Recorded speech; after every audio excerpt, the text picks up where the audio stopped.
ವಿವೇಚನೆ ಮುಖ್ಯ ಅಂತ ಹೇಳಿ ಇವತ್ತಿನ ವಿಚಾರಣೆಯನ್ನ ಮುಕ್ತಾಯ ಮಾಡಲಾಗಿದೆ. ಸೊ ಇದೀಗ ಆ ವಿವೇಚನೆಯ ಪಾಠವನ್ನ ಹೈಕೋರ್ಟ್ ಏನು ಮಾಡಿದೆ, ಆ ವಿವೇಚನೆಯನ್ನ ತೋರ್ತಾರಾ ಅಥವಾ ಉದ್ಧಟನವನ್ನ ಮುಂದುವರಿಸ್ತಾರಾ ಅನ್ನುವ ಪ್ರಶ್ನೆ ಕೂಡ ಇದೆ. ಇದೇ ವಿಚಾರಕ್ಕೆ ಸಂಬಂಧಪಟ್ಟಾಗ ಇನ್ನಷ್ಟು ಡೀಟೇಲ್ಸ್ ಕೊಡೋದಕ್ಕೆ ಮತ್ತೆ ಮಂಜುನಾಥ್ ನೇರ ಸಂಪರ್ಕದಲ್ಲಿ ಜಾಯ್ನ್ ಆಗಿದ್ದಾರೆ.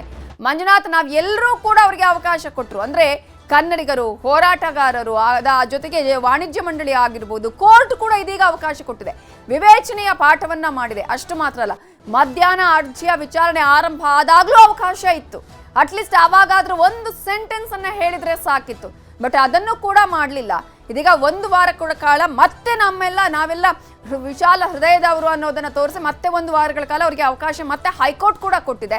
ಇಂತಹ ಸಂದರ್ಭದಲ್ಲಿ ವಿವೇಚನೆಯ ಬಗ್ಗೆ ಕೂಡ ಪಾಠ ಮಾಡಿದೆ. ಇದು ಎಲ್ಲರಿಗೂ ಕೂಡ ಪಾಠ ಆಗ್ಬೇಕು ಅಂತ, ಯಾರು ಕನ್ನಡದ ಬಗ್ಗೆ, ಕನ್ನಡಿಗರ ಬಗ್ಗೆ, ಇಲ್ಲಿನ ನೆಲ ಜಲ ಭಾಷೆಯ ಬಗ್ಗೆ ಮಾತಾಡ್ತಾರೋ ಇದು ಎಲ್ರಿಗೂ ಪಾಠ ಆಗುವಂತಹ ನಿಟ್ಟಿನಲ್ಲಿ ಹೈಕೋರ್ಟ್ ಒಂದು ದಿಟ್ಟ ಸೂಚನೆಯನ್ನ, ಆದೇಶವನ್ನ ಕೊಟ್ಟಿದೆ ಅಂತ ಹೇಳಬಹುದಾ, ಹೇಗೆ? ಎಸ್, ಖಂಡಿತವಾಗ್ಲೂ ನವಿತೆ. ಯಾಕಂದರೆ ಒಂದು ಕಡೆ ಕನ್ನಡ ಪರ ಸಂಘಟನೆಯವರು ಹೋರಾಟವನ್ನು ಮಾಡ್ತಿದ್ರು, ಮತ್ತೊಂದು ಕಡೆ ಕನ್ನಡ ವಾಣಿಜ್ಯ ಚಲನಚಿತ್ರ ಮಂಡಳಿಯಿಂದಲೂ ಕೂಡ ಅಷ್ಟೇ ಒಂದು ರೀತಿಯಂಥ ಒಂದು ಪ್ರತಿಭಟನೆ ಮಾಡ್ತಾ ಇದ್ರು, ಯಾವುದೇ ಫಿಲಿಮ್ಗಳು ಕೂಡ ರಿಲೀಸ್ ಮಾಡಲ್ಲ ಅಂತ ಹೇಳ್ಬಿಟ್ಟು. ಮತ್ತೊಂದು ಕಡೆ ಸೋಷಿಯಲ್ ಮೀಡಿಯಾದಲ್ಲೂ ಕೂಡ ಅಷ್ಟೇ ಕನ್ನಡ ಬಗ್ಗೆ ಅವಹೇಳನಕಾರಿ ಏನು ಮಾತನಾಡಿದರೆ ಒಂದು ಕ್ಷಮೆಯನ್ನೇ ಯಾಚಿಸಬೇಕು ಅಂತ ಹೇಳ್ಬಿಟ್ಟು. ಇದರ ಜೊತೆಗೆ ಇವತ್ತು ಹೈಕೋರ್ಟ್ ಕೂಡ ಅಷ್ಟೇ ಈ ಒಂದು ಪ್ರಕರಣ ಬಹಳ ಅಂದರೆ ಬಹಳ ಸೂಕ್ಷ್ಮವಾಗಿ ತಗೊಂಡಿತ್ತು. ಯಾವುದೇ ಒಬ್ಬ ವ್ಯಕ್ತಿ ಆಗಿರ್ಬೋದು, ತನ್ನ ಭಾಷೆಯ ಮೇಲೆ ತನಗೆ ಎಷ್ಟು ಪ್ರೀತಿ ಇದೆಯೋ ಬೇರೆ ಭಾಷೆಯ ಮೇಲೆ ಅವರದ್ದೇ ಆದಂಥ ಒಂದಷ್ಟು ಪ್ರೀತಿಗಳಿರುತ್ತೆ. ಅವ್ರು ಯಾವುದೇ ರೀತಿಯಾಗಿ ಅವಹೇಳನಕಾರಿಯಾಗಿ ಆ ಒಂದು ಭಾಷೆಯನ್ನು ಮಾತನಾಡುವಂಥದ್ದಾಗಿರ್ಬೋದು ಅಥವಾ ಮಾತನಾಡೋಕ್ಕೆ ಮುಂಚೆ ಅವರು ಯೋಚನೆಯನ್ನು ಮಾಡಿರಬೇಕು ಅನ್ನುವಂಥ ನಿಟ್ಟಿನಲ್ಲಿ.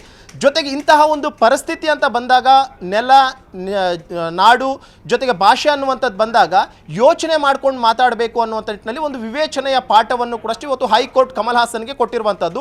ಈ ವಿವೇಚನೆಯ ಪಾಠ ಏನಕ್ಕೆ ಅಂತಂದರೆ, ಯಾವುದೇ ಒಬ್ಬ ವ್ಯಕ್ತಿ ಯಾವುದೇ ಭಾಷೆಯ ಬಗ್ಗೆ ಮಾತನಾಡಬೇಕಾದ್ರೂ ಕೂಡ ಅಷ್ಟೇ ಒಮ್ಮೆ ಯೋಚಿಸಿ ಮಾತನಾಡಬೇಕು ಅನ್ನುವಂಥ ನಿಟ್ಟಿನಲ್ಲಿ ಒಂದು ವಿವೇಚನೆಯ ಪಾಠವನ್ನು ಕೂಡ ಅಷ್ಟೇ ಈಗಾಗಲೇ ಹೈಕೋರ್ಟ್ ಕೊಟ್ಟಿರುವಂಥದ್ದು.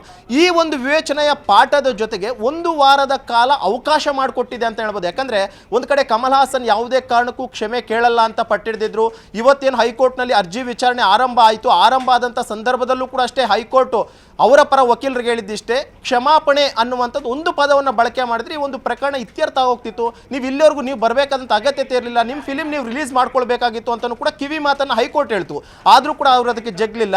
ಯಾವಾಗ ಅರ್ಜಿ ವಿಚಾರಣೆಯನ್ನು ಮಧ್ಯಾಹ್ನಕ್ಕೆ ಮುಂದೂಡ್ತಾರೋ, ಮಧ್ಯಾಹ್ನಕ್ಕೆ ಮುಂದೂಡಿದಂಥ ವೇಳೆಯಲ್ಲಿ ಕಮಲ್ ಹಾಸನ್ ಪರ ವಕೀಲರು ಒಂದು ಲೆಟ್ರನ್ನು ಬರೆದಿದ್ದಾರೆ ಅಂತ ಹೇಳ್ಬಿಟ್ಟು ಹೈಕೋರ್ಟ್ಗೆ ಹೇಳ್ತಾರೆ. ಅದರಲ್ಲೂ ಕೂಡ ಅಷ್ಟೇ ಕ್ಷಮಾಪಣೆ ಅನ್ನುವಂಥ ಒಂದು ಪದ ಇರೋದಿಲ್ಲ. ಈ ಒಂದು ಕಾರಣಕ್ಕೋಸ್ಕರ ಇವತ್ತು ಅವರ ಆರ್ಗ್ಯುಮೆಂಟ್ ಯಾವ ರೀತಿಯಾಗಿತ್ತು ಅಂತಂದರೆ, ನೀವು ಚಿತ್ರವನ್ನು ರಿಲೀಸ್ ಮಾಡಿಲ್ಲ ಅಂತಂದ್ರೂ ಪರವಾಗಿಲ್ಲ, ಬೇರೆ ಬೇರೆ ಭಾಷೆಗಳನ್ನ ನಾವು ರಿಲೀಸ್ ಮಾಡ್ಕೊಳ್ತೀವಿ ಅನ್ನೋ ನಿಟ್ಟಿನಲ್ಲಿ ಅವ್ರ ವಾದ ಕೂಡ ಇತ್ತು.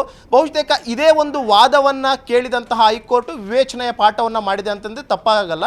ಜೊತೆಗೆ ಒಂದು ವಾರದ ಕಾಲ ಈಗ ಹೈಕೋರ್ಟ್ ಕೂಡ ಅಷ್ಟೇ ಅರ್ಜಿ ವಿಚಾರಣೆಯನ್ನು ಮುಂದೂಡಿದೆ.